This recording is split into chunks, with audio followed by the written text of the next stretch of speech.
Guys, I totally forgot. This is I didn't tell you this either, Kels.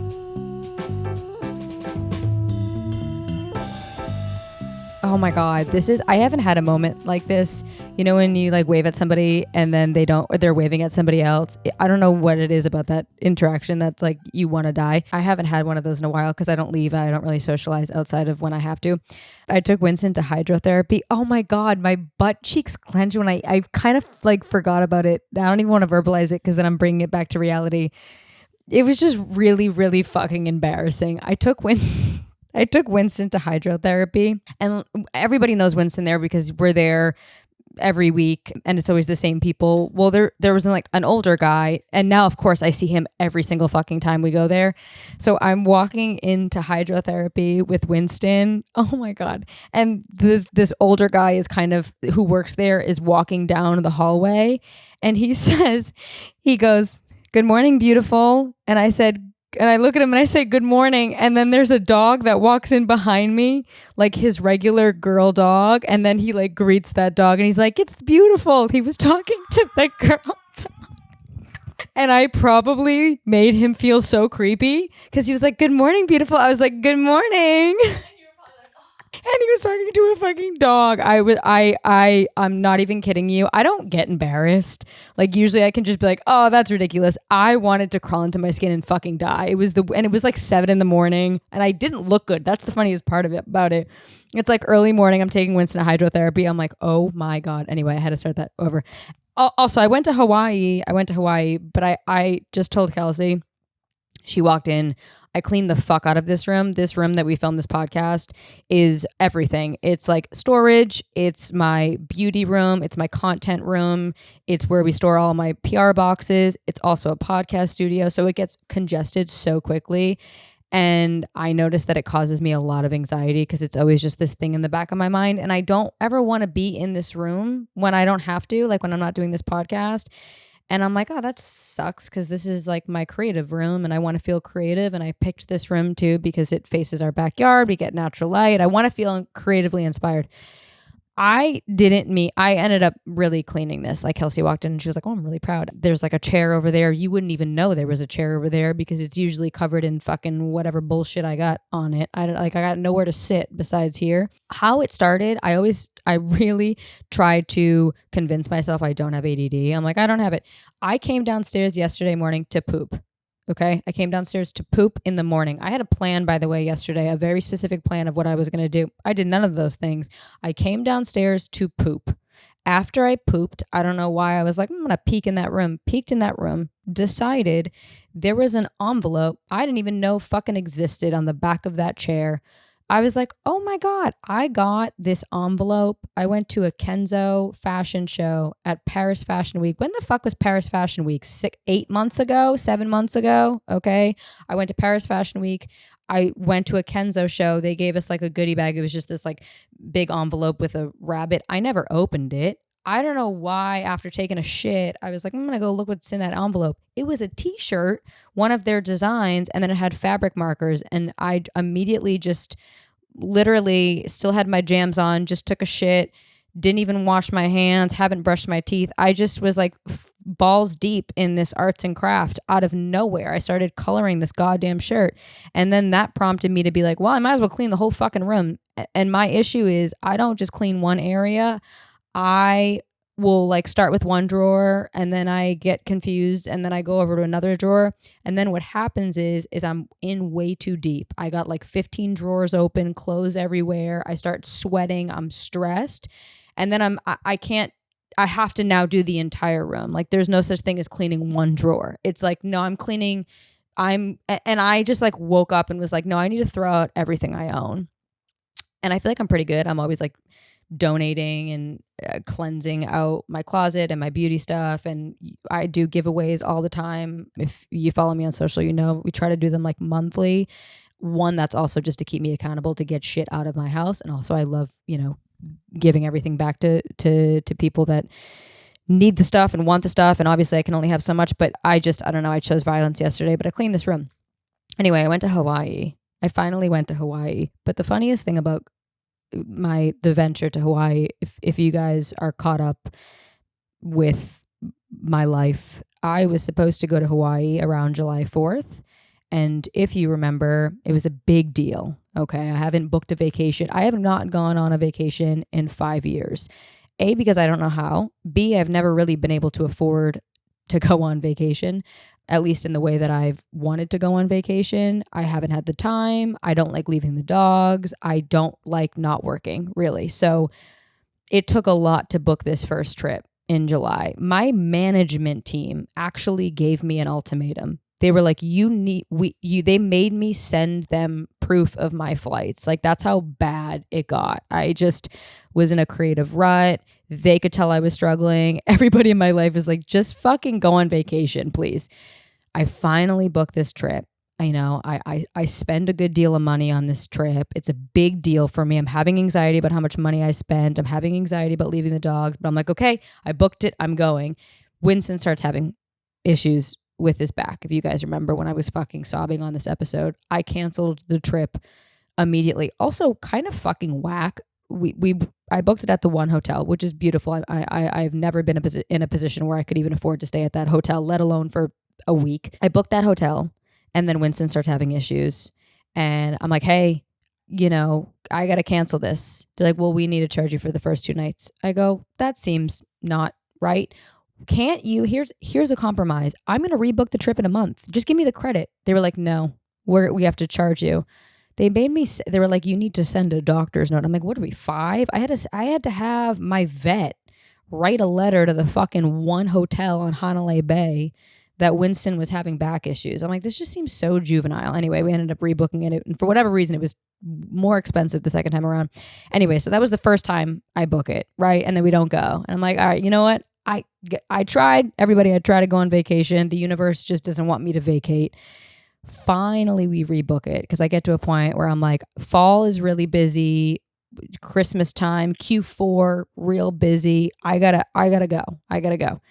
Rebook the trip. What happens like 4 days before I'm supposed to go to Hawaii? Tsunami warning. I said, dude, I'm not supposed to go on a trip. I end up going on the trip.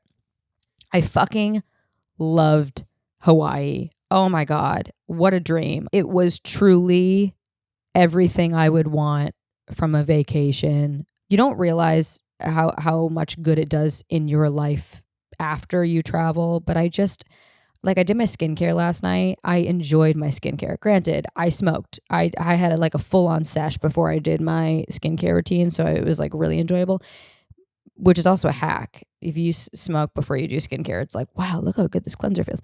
But I enjoyed it. I haven't enjoyed self-care in so long, and I attribute that to going on vacation. But that being said, the travel day back from vacation is terrible. So bad that it almost makes you not want to go on vacation in the first place. Again, this sounds tone deaf. Oh, okay. The traveling back from vacation is the worst day. I understand. But as I travel a lot, okay, but it's work. So usually my travel is stress leaving, I'm stressed when I'm there, and I'm stressed when I'm on my way back. So it's all one note, it's stress. However, this trip, because it was my first vacation in 5 years, I was like, okay, and I said this to Kelsey too, this is what I struggle with. This is what I struggle with even on the weekends. I'm like, okay, do you go and do you just be fully present, no work, don't open a laptop, and then get hit with a freight train when you get back? Or do you go on vacation, not be 100% present, maybe work a little bit every day, and then only get hit by like a Prius when you get back? I chose the former, not really because I wanted to, just because there's no fucking Wi-Fi on Kauai. Like I could not catch a non-SOS to save my life. The plane ride there, I wasn't even fucking in Hawaii yet. The day that I was supposed to leave, I was like, okay, this is my compromise. I have a 5-hour flight. I could literally run the world in 5 hours. 5 hours is like 5 days for me. I can get so much done. I had scheduled everything to this 5-hour time span when I'm on the plane. I'm gonna get everything done, set myself up for success, and I'll just completely tap out for the week. Right. 3 hours before we're supposed to go to the airport, Delta emails us. They're like, hey, by the way, you're not going to have Wi-Fi. It's 2025. How do you just go get a router? You guys have like several hours before we take off. So I had no Wi-Fi there, which was stressful. Anyway, that being said, and then at my hotel, my very nice hotel, could not catch a fucking signal to save my life. So I got hit with a freight train when I got back. But that travel day back was so brutal because I really was so present. And that is the downside of being present on vacation. I was getting the Sunday scaries the night before traveling because I just knew, I was like, this is going to be a brutal travel day. Something about the travel day back from vacation, doesn't matter what time you leave. Okay. You spend you're just in a rush all day. No matter if it's early, night, you're just rushing. You're in a rush. You're in a time crunch. It doesn't matter if you eat or not. You're just hungry the whole day. Like you're just eating random things. I'm having like a couple almonds here. I'm having like a weird smoothie that's kind of watered down. I'm just fucking hungry and I have a weird sweat. I just have I'm like not fully sweating, but I'm feeling a little damp and I'm irritable. And then it was just kind of a brutal travel day back. And then, whatever. It doesn't matter. The vacation was beautiful. And as somebody that's new to vacationing, what I've learned is what I need from a vacation is I need to be able to go somewhere that I can be semi-active. I'm not somebody that can just sit on a beach for 7 days and just sit. So I need to be able to be a little active. I need to be able to relax. I need to be able to adventure, to explore, to do something fun and different, to see something. Maybe there's like a layer of history or culture or something interesting and new. I need good food. I need good people watching. I got everything I wanted from Hawaii. And not only that, but it smells like a fucking dream. The day that we landed, we picked up a Jeep and I was told Kauai rains a lot. And it'll just be like 80 degrees and then you'll get like 15 minutes of rain. And then, it was so magical. I mean, truly, it's like so lush. It's so green. I can't even explain to you what it smells like. It smells like a dream. I mean, our ride to our hotel was about 45 minutes, an hour. And it started raining and I stuck my hand out the window and I kept saying to Shane, I'm like a big smell person. Shane can't smell fucking shit. Like I'm like, you smell that? It smells like the house is on fire. He's like, no, I don't smell anything. I'm like, you need to get yourself checked out. I am very sensitive to smell. And it was just the most magical smell. And I was like, when I dream about what peace, like total, like going to a happy place, this is what it smells like. It's also because, and I've learned when I took the boat tour, is that they're just the vegetation and the plants that they have are so specific. And they just smell so amazing. It's beautiful. Oh my God, why am I winded? Another thing that we've been doing, which I highly recommend too, if you're somebody that gets really like you have to be constantly moving and doing something, but you don't want to be on your phone, but you don't always want to be like cliff diving. Shane and I brought cards with us. I am a really big game person, but when you become an adult, you're like, who the fuck has time to play games? You know what I mean? Like life is a game. I'm just trying to fucking win. I don't got time to play any of these like side games.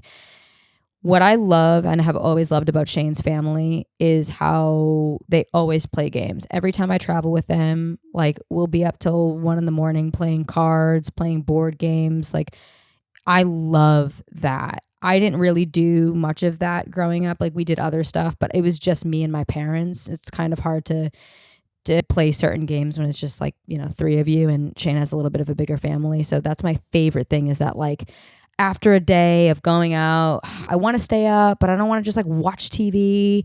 Playing games is so good because it gets everybody off their phone. It gets you thinking, but you're also having fun. There's like a level of thrill. Like I really love doing that. So we brought a deck of cards with us. Oh my God, it was like the best decision, because on the days that we went to the beach and we weren't like in the water surfing or scuba diving or cliff diving, we just played cards, and it was so nice because it kept me off my phone. I couldn't be on my phone. I had no fucking service, but it kept me off my phone. It kept me like thinking and competitive and active. And now we're just on a games bender. So this weekend we actually there's like a really cool game shop by us, and we picked up some games. And God, what is it called? I think it's called Tapple.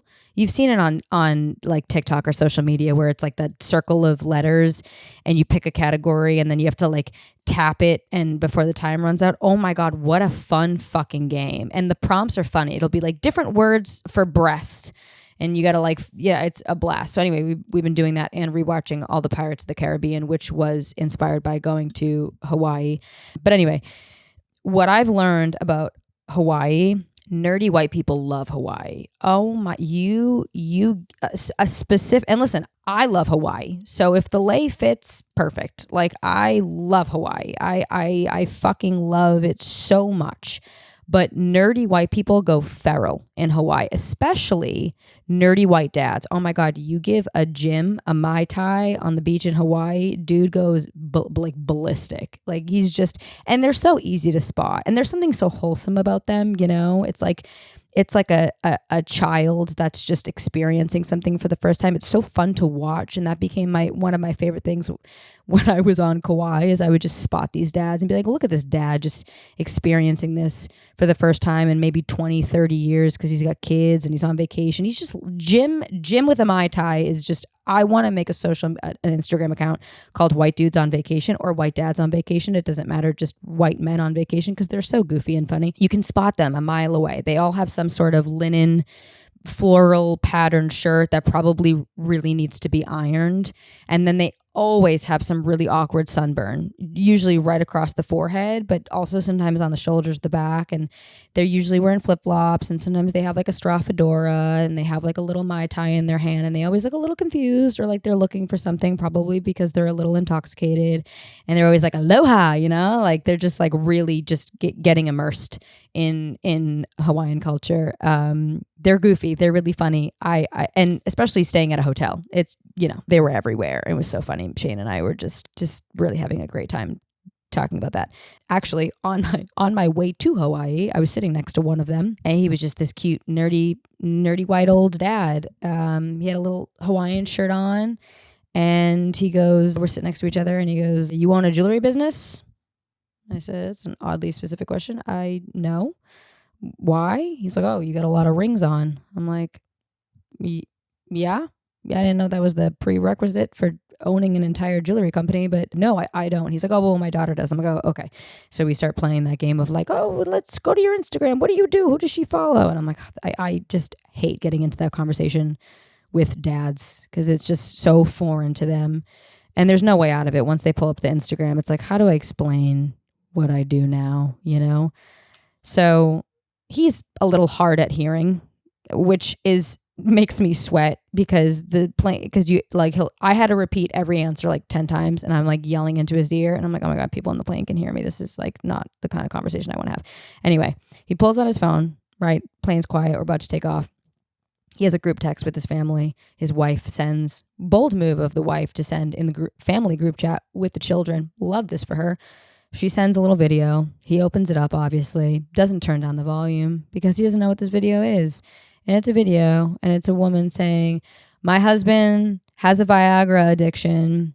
You know, it's affecting the whole family, but I'm taking it the hardest." I look over at him, and he just goes, you know, he's like a little awkward dad giggle. He's like, "Oh, should have turned that down." I'm like, "You should have, but you didn't."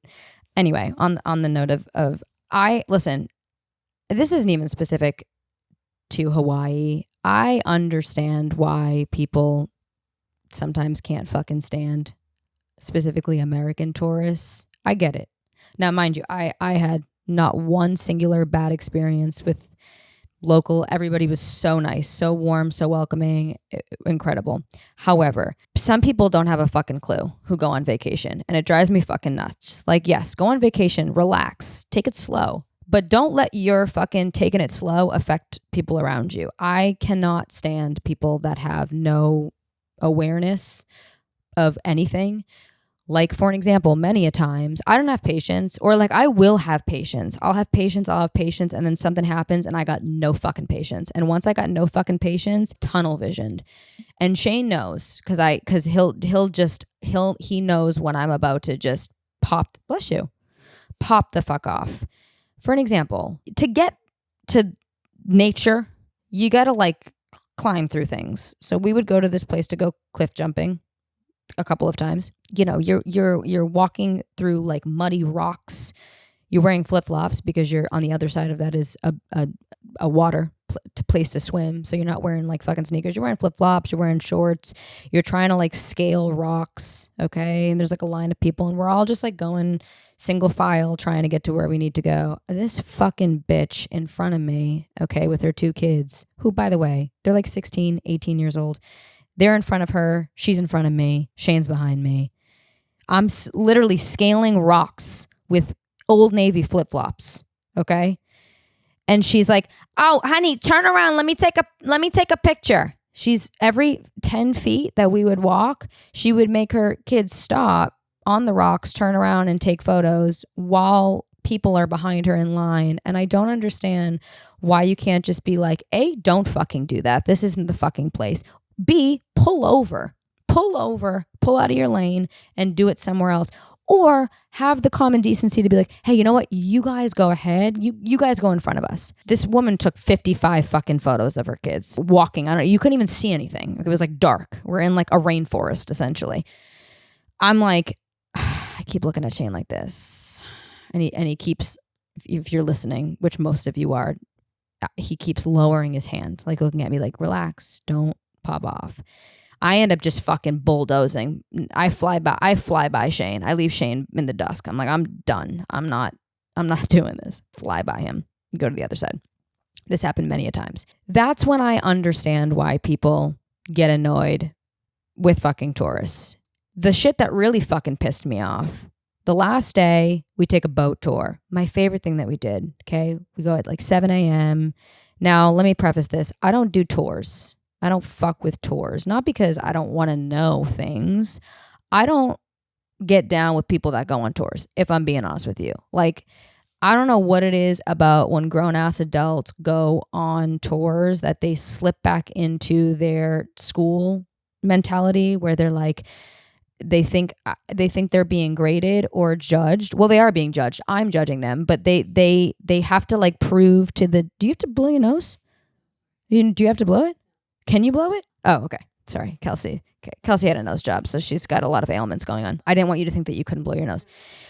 They feel like they're gonna get a grade at the end of this, so they have to like really prove to the tour guide that they're like really interested and really care. The tour guide doesn't give a fuck. The tour guide is getting paid anyway. Just show up, shut your fucking mouth, and enjoy the tour. And if you have a question, fine, but don't be asking questions that you don't fucking care about. You're just asking because you want to be like, I'm really excited to be on this tour. Okay, those are the people that go on tours. I don't know what happens to people when they go on fucking tours. They think that like we all paid money to be here. No one gives a fuck. Okay, no one cares that you have a cousin that once lived on Kauai. No one cares. Everybody just tries to like relate to what's going on. Okay, fine. We go on this tour, 7 a.m. Again, not a tour person. We get on this boat. There's some families. There's some couples. We sit in the front because Shane and I are the last to board. We go up in the front. Now, mind you, 2 guys running this shit. Okay, they grow up on Kauai. They're so well versed on the history, just everything. Like they were just a vessel of knowledge. All you needed to do was just shut the fuck up. Take your Dramamine, look at the fucking coast and just listen to what was being said. Because everything you needed to know about what we were seeing was being spoken to us. I got this guy behind me. Okay. I literally said to Shane after I go, I really hope they don't listen to Life's a Joke pod because I'm about to rip them. I was getting so triggered. I kept like squeezing Shane's leg. He was laughing too. Like it was every time these guys would talk about what we're seeing, they would interject like a teacher's pet. It was the weirdest fucking thing. Like I don't remember because I had to block it out because I was getting so fucking annoyed.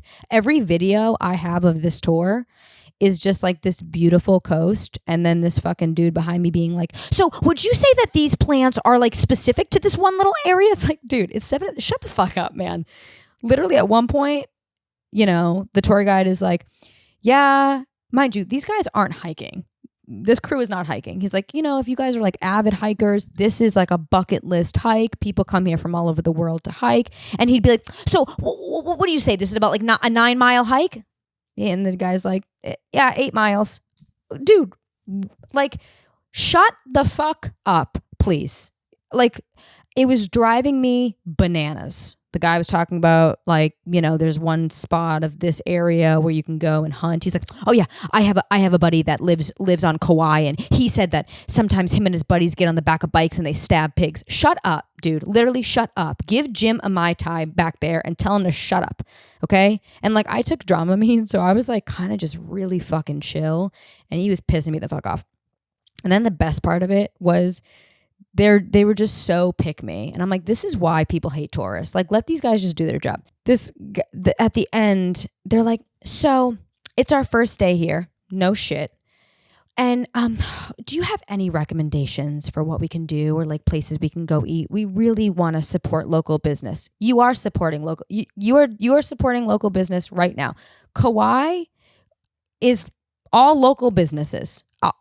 Maybe I'm wrong. I didn't drive the entire island of Kauai. Never once did I see, besides being at a hotel, every single place that we ate, drank, shopped at was a local business. Like just, we weren't passing McDonald's and Starbucks and Sephora and Home Depots. Like every single place that we ate at or drank at was like ma and pop. Like, shut up. We really want to support local. Okay, just go somewhere. It was driving me fucking bananas. Then I almost see a girl drown. Okay. And again, part of this story, a nerdy white dude on vacation in Hawaii. Like, again, wholesome to an extent, but also we go to my favorite place that we've been going is Queen's Bath, which on the left is, now granted guys, I've only been to Kauai once. So if you're listening to this and you're like an avid Kauai goer and I'm messing things up, give me some grace here. I only know what I know. All right. Please. Queen's Bath, it's like a little pool, essentially, that's surrounded by rocks right in the middle of the ocean. Very chill. You go, you hang out. I wasn't hanging out there. It's too chill for me. But like, you want to go and just like sit in a pool, perfect. That's for you. To the right of that, it's cliff jumping, essentially. It's a natural wave pool. It's surrounded by these really big rocks. It breaks all of these waves that come in, and then it creates a wave pool, essentially. If you've ever been in a wave pool, it's that on crack. Sorry. Oh, so the day before we went and we were cliff diving, it was kind of chill, but you can tell it gets pretty dicey when the swell starts getting strong. You really just have to understand how to read the ocean. Basically what happens is, like a wave pool, right? The waves go back and forth. When the tide pulls you out, you kind of get sucked out, and then it brings you back. Once it brings you back, you can kind of ride it and grab one of the rocks and pull yourself up. So at the end of this, there's like this rock wall, right? It's about from the top of the water up, probably about 15 feet drop. When the tide pulls up, the water touches the top of that rock. But when it drops, you have a 15-foot drop from an open face rock. So it gets a little dicey. This dude comes up with his girlfriend, Shane and I. It's just, at this point, it's Shane and I, and then shortly after is this family that comes to Hawaii every summer from Barcelona. These kids are built different. Like, these kids are doing like double back flips. Like, these kids, again, built different. This couple comes over, and this guy is like, you guys know if this is safe? I'm like, I mean, we've jumped it. And he's like, oh, well, are you locals or are you tourists? And I know what he was asking. He's like, can I trust you? Or are you just a dumb tourist? And I said, well, we're tourists. However, we have jumped this yesterday. You just got to clear this rock down there, and you got to use this rock to get yourself out. Okay. I go back to talking to Shane. Him and his girlfriend are at the top rock behind us. You guys are staying at that really nice hotel. Yeah, we're staying at a nice hotel. What are we doing? What I'm on vacation. I am vacating from conversations right now. What are we doing? Yeah, well, I saw you guys the other day. You guys are staying in that rich hotel. Yeah, sure. It's what do I fucking say to this? So what do you guys do to afford that? Shane kind of like looks at me. I'm like, fuck you.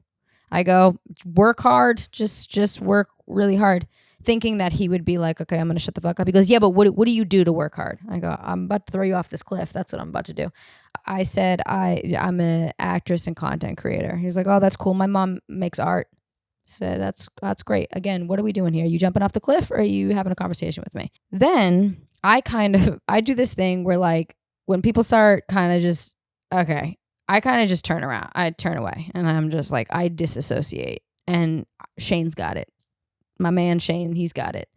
So they walk down. I go, this is not going to be good. They're both wearing like running sneakers, not swim shoes, running sneakers. I said, this is not the place. He goes, you think you guys can take a video of me and my girlfriend jumping in? I know he was asking me. I just told him I was a content creator, and obviously a pretty good one because I can afford to stay at this quote unquote rich hotel. I let Shane do it. Shane's like, hey, I'll take a video for you. So Shane goes over. They hold hands. I go, this is going to end so fucking badly. I could just tell that she was not comfortable with this going in, but she was not the type that was going to be like, hey, I'm not fucking doing this. He didn't seem like he had it in him to take care of her if shit went south. So both Shane and I kind of like our senses perk up a little bit. Now, the family that's from Barcelona, there's like 3 kids and a dad. They're incredible swimmers. So all of us are kind of just like, okay, we'll get you a little video. Shane takes a video. The second they hit that water, it goes absolutely south. And this is beyond not being a strong swimmer, right? Because shit happens to strong swimmers all the time, like the ocean is very powerful. Where it gets dicey is if you don't understand or have respect for the ocean, because I'm a good swimmer. I'm not going to put myself in a situation where I know the ocean is doing something wild. I'm not Superman. Being able to read the ocean and just like have a sense of the ocean is very important. This girl, I don't think she's actually ever seen water in her life. She did not have any understanding of the ocean because, for an example, when you watch this, although it looks really intense, it's pretty predictable. You can see what it does. It pulls out, pushes in. You just got to like be in the right spot. When it starts to pull you out, if you have an understanding of the ocean, I can't paddle against this. This is Hawaiian water right here, ladies and gentlemen. I'm not paddling against this. I have to let it pull me and then trust that it pulls me back because I've been watching it. She just gassed out all of her. It started pulling her out and she started gassing all of her energy and just like doggy paddling and kind of was drowning essentially. So I go to the edge to jump in and Shane pushes me back. He's like, no, less people in the water. Basically, we need to just communicate with them calmly what he needs to do to safely get her out. Because she was so stressed, and that's the last thing that you want to be doing when you're in this situation. Obviously, it's easier said than done, but she was panicking and she was just using all of her energy. She was crying. She was like really intensely paddling. She ends up, her boyfriend, which had no business taking her here either because he didn't fucking understand the ocean. He ends up going on this end of the rock wall, which there's a very easier way to get out of the water, which Shane and I had been getting in and out of over and over again, and he's been watching us do this. For some weird reason, he goes, I'm going to take my girlfriend up the 15-foot rock and get her out. So he uses the water to get him up to the top of the rock. He grabs his girlfriend's hand right as the tide is pulling back. She drops 15 feet from this rock, and that's Shane runs around. Shane's getting ready to jump in. She's like cutting up her leg, bleeding. Also, right before this, the guy from Barcelona was saying that like there's so many deaths in this one spot a year because people end up like hitting their head on the rock, and it can get really ugly really fast. Anyway, the dad ends up like takes like 3 people. We end up like pulling her out of this, and I was like, Jesus Christ, what a fucking buzzkill! Like, don't be jumping. And that's another thing too, like being a tourist. This is not your neighborhood pool, okay? I think a lot of times people are like, yeah, I swim all the time. I swim in my aunt's pool. This is fine. Like, we see that shit happening all the time. And it's just like a lack of respect for the ocean too. And just like a lack of knowledge. Don't put yourself in that situation, please.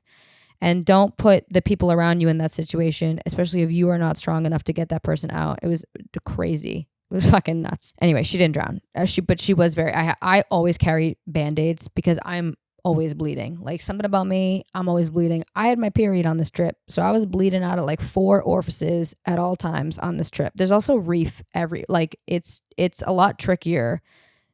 I would just walk out of the water and be like, I'm bleeding out of my neck. Like, I was just constantly fucking bleeding. My toes were bleeding. My fingers were bleeding. My vagina was obviously bleeding. Like, I was just a pool of blood. And like, honestly, slay that there wasn't a shark attack. But what we would do is, my favorite part of vacation, honestly, is to get into bed and just watch TV. Because like, who fucking has time for that? You know, like, we would have these, at first we would kind of feel guilty because it would be like 7 o'clock, 8 o'clock, and we're like watching TV.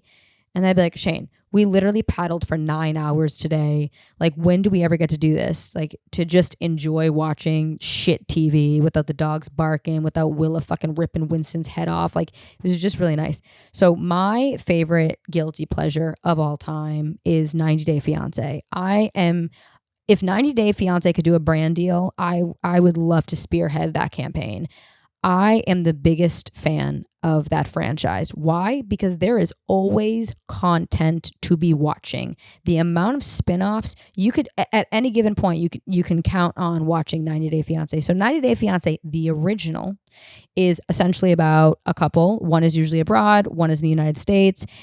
The one that is abroad comes to the United States and they're on a K-1 visa. So they have 90 days of being in the States to figure out if they want to get married or if they want to kill each other. Okay. You have 90 days to do that. But then there's spinoffs. So there's 90 Day the Other Way, which is when the American goes abroad. Then there's 90 Day Happily Ever After, which is when they make it through the 90 days and they get married. Then there's 90 Day Single Life, when they don't make it through and they become single. Then there's 90 Day, God, am I blanking on my 90 Day Fiance, 90 Day the Other Way, 90 Day Single Life. But then the newest one is 90 Day Hunt for Love. I don't give a fuck if you've watched none of them. Watch that one. 90 Day Hunt for Love is what Love Island wanted to be. It is so fucking juicy. It's basically The Single Life, but they plop them all together in Mexico, and they have these like love coaches doing these like really intense like sex games and love games, and it's hilarious. It is just so funny to watch. But the best part about watching this kind of stuff with Shane is men can be trash, right? Like, I have some stories of when I was single or when I dated other guys that I would tell Shane, and Shane like doesn't believe them. He's like, there's no way. And I'm like, there is a fucking way. You just wouldn't know. It's really hard for him to fathom some of the stories that I've told him. So to see people fuck up on television and be like, they do this shit with a camera in front of their face. Can you imagine what they do behind closed doors? Has been actually really great for me to prove to Shane and be like, see, people are this fucking stupid. There's this one guy. Oh my God, he's a treat. He's really a gem. I don't want to give it away, but he professes his love to this girl, Tiffany. I want to be with you, Tiffany. I love you, Tiffany. I'm going to move mountains for you, Tiffany. Well, that night he goes and fucks another chick, fucks this girl. Then the next morning he's like making out with her on camera, and he's like, all right, I'm going to go tell Tiffany it's over. I have to be honest with her. I have to let her know that we are in love now and we're doing this. Goes to Tiffany and is like, hey, Tiffany, I had sex with her. She's a slut. I'm in love with you. I said, do they know they're on camera? Do they know they're filming a television show? It is wild how dumb people are on camera. Like, can you imagine what this dude is doing in real life? But it's been so satisfying to look at Shane when it's happening with this shit-eating grin and be like, do you believe me now? Do you fucking believe me that people are stupid? And then this guy was ping-ponging. Then he was like, oh, fuck. And then he went to the other girl and he was like, well, I might have left out some things. I'm like, dude, you just got to cut your losses here. Oh, it was great. Anyway, it was the best time. I love Hawaii so much. I can't wait to go back. I definitely would love to do Maui next time. It was just so good for my soul, truly. And I already did a video about this on social media, but it was just going on vacation. Shane packed like 10 things for the trip. And I was like, what do you mean? I packed 10 pairs of underwear for one day in case I shit myself. What do you mean 10 pieces of clothing? I wish if you could say like, if you could change one thing about yourself, I wouldn't change much because I'm almost perfect. But I would change just being more like careless, like going on vacation and be like, I forgot my makeup bag and I only have one bikini and half a flip flop. Let's go to dinner. Like, I wish I could do that so badly. Will never be me, but I wish. I'm going to wrap this up. I'm going to answer. You guys have been, again, I know I'm always plugging it, but if you follow us on socials, Life's a Joke _pod, Life's a Joke _pod, I believe, _pod. And you have things, can I speak? If you have things you want to know or you want to learn, you want to talk about or whatever, like just DM us. Kelsey, my fine lady right here, Kelsey, she has a running list of all of these really great questions. And I'm just going to pick two and answer two. The first one is how to speak confidently, start conversations, and build self-confidence. I am a visual learner, so that's how I learn everything, including things about myself. Even with acting, I have had the best and biggest epiphanies about my acting when I've watched others. That's what helps me. So my advice has always been, be around confident people, watch confident people. They're very fascinating when you're not feeling very confident because you watch it, and that's kind of how I manifest it. It's just, if you pay attention to it long enough and close enough, it just becomes part of your nature. It's almost like you just start changing your muscle memory. Number two is put yourself in uncomfortable situations. I think that's probably the most important to just building confidence in general. If you put yourself in uncomfortable situations, doing activities that you're not good at, going to events that cause you stress, starting conversations with people that intimidate you, and you make it out of those alive, which guess what, you will, you lose that fear and things just become a little bit easier. The third one is slow down.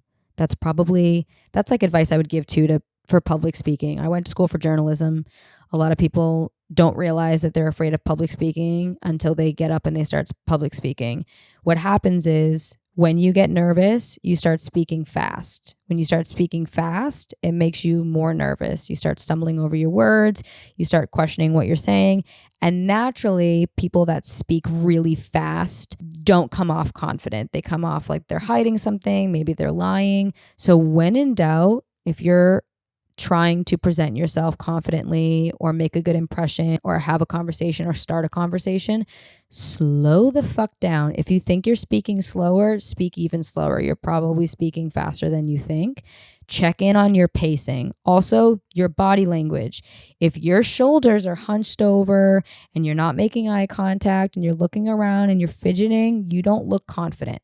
If you can just appear confident, not only will other people buy that you're confident, but you also just trick your brain into thinking you're confident. So like, if you notice confident people, they always have great posture. Their shoulders are always back. They're not fidgeting. They're making eye contact. I think the physicality is really good in tricking your brain. You good? Winston's digging a bed here.